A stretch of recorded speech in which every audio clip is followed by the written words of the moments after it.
تو مدارس اسلامیہ کی تعلیم کی بنیاد جو ہے وہ در حقیقت صحابہ اکرام کے دور میں پڑ چکی تھی اور صحابہ اکرام نے اس کو آگے بڑھایا. مدارس کا مستقبل آپ کیا دیکھتے ہیں، کیا سمجھ میں آ رہا ہے، اور عام مسلمان کو کیا پیغام دیں گے مدارس کے تعلق سے؟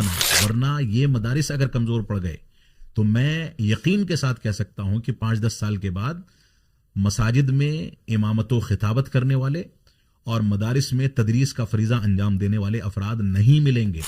مدارس کے فارغین میں کبھی یہ عنصر نہیں ہوتا کہ ہم کو ملک کے خلاف بغاوت کرنی ہے، ماں باپ کے خلاف سرکشی کرنی ہے. کہ مدارس کے جو انتظامی امور کے مسائل ہیں ایسے ہی قانونی امور کے مسائل ہیں، ان کو مضبوط کیا جانا چاہیے. مدارس کے نظام میں ٹرانسپیرنسی آنی چاہیے. دستور العمل ملکی آئین کے روشنی میں تیار کیا جانا چاہیے. ایسے ہی مقامی طور پر جو علاقائی یا صوبائی یا شہری نظام ہے حکومت کا، اس نظام کے تحت ساری کی ساری چیزیں انجام دی جانی چاہیے. وہ رجحان یہ ہے کہ ہر فارغ اپنے علاقے میں اپنے محلے میں ایک مدرسہ کھول کر کے بیٹھنا چاہتا ہے، چاہے اس علاقے میں مدرسے کی ضرورت ہو یا نہ ہو. اس کی وجہ سے کیا ہوا ہے؟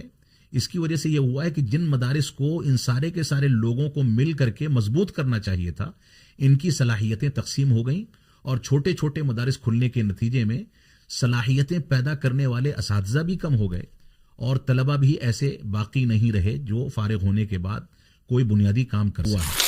کہ بعض لوگوں نے دعوت و تبلیغ کے کچھ دعوی سینٹرز کھول رکھے ہیں اور ان سینٹرز کے لیے وہ زکوٰۃ دھڑلے سے استعمال کرتے ہیں، اس کے لیے زکوٰۃ جمع کرتے ہیں، اور وہی سینٹرز مدارس اسلامیہ کے بارے میں یہ گفتگو کرتے ہیں کہ مدارس میں زکوٰۃ نہیں دینی چاہیے.